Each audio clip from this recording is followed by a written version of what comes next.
Recognize myself for 5 minutes.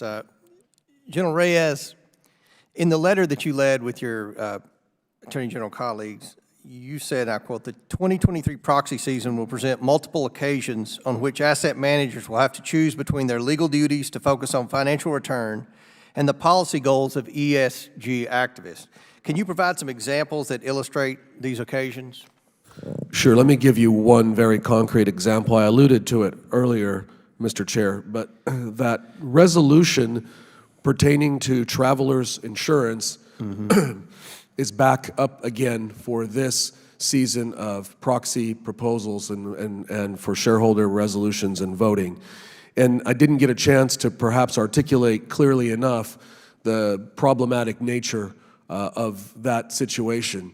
So you have a very activist faction of ownership backed by one of the two largest proxy voting agencies pushing a particular agenda that they've agreed upon to conduct racial audits, which may be appropriate or may not be appropriate for other companies or other industries, but certainly are not appropriate for the insurance industry. The directors of Travelers have brought this to the Securities and Exchange Commission, pleading for relief to exclude, which the SEC has the power to do, that type of proxy proposal, that type of shareholder proposal from being even considered. But the SEC has sat on its hands and not done anything to exclude that. So it's back up again. This would require travelers to then ask for information based on a person's race.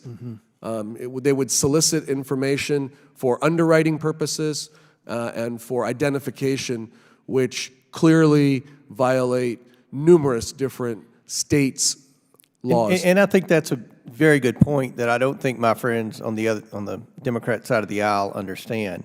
When they talk about ESG, they're just talking about what mutual funds, pension managers can invest in, or treasurers can invest in their pension funds. And Kentucky has the second worst funded pension in America, but we always say thank God for Illinois because it was the one state worse than Kentucky's. But what I don't think the Democrats understand is this affects banking and insurance. It's not just investing. And we've got a problem in our banking industry right now. And we're not going to get into that, but this ESG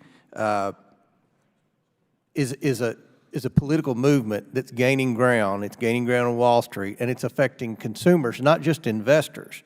But you have previously described how the insurers face the dilemmas by pursuing ESG goals. Do you think these insurers are facing these ESG-related proposals that push for unlawful altercations of underwriting activities? Well, yeah, clearly, it's the same resolution that was proposed the previous year. They're just hoping that they can win over another 3 or 4% and carry the day. So what risk are the insurers exposed to with the adoption of ESG factors in underwriting? They'd be potentially liable in dozens of states for breaking the law. And Mr. Chair, you alluded to banking. Although we haven't seen yet concerted efforts to debank solely based on ESG criteria, that's not out of the realm of possibility. It's not, and if you look at the website for the San Francisco Fed, it was all about ESG policy, and some of the banks, Silicon Valley, we just sent a letter to J.P. Morgan Chase with concerns over debanking regarding religious liberties. Right. And it's only one step removed to then migrate over. If they start to see more and more insurance companies and asset managers withdraw from some of these large horizontal agreements, then you may see more pressure on banks to start debanking. And I think that is of the utmost importance. Mr. Moskowitz, I don't think understands the issue. He's thinking in terms of Wall Street, but this has a potentially detrimental effect on our ability to bank and insure. This significantly increases liability costs for many industries, which will be passed along to consumers. I don't think my friends on the other side of the aisle have fully comprehended what inflation is and what causes inflation.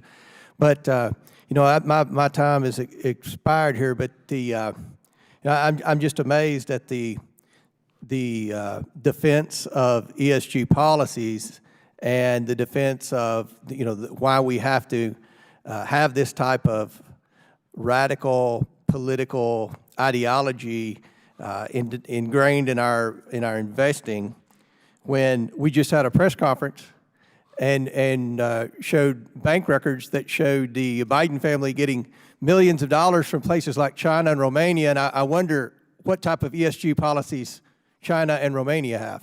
But you all probably can't answer that, but maybe that's something my friends on the other side of the aisle could look into. Chair now recognizes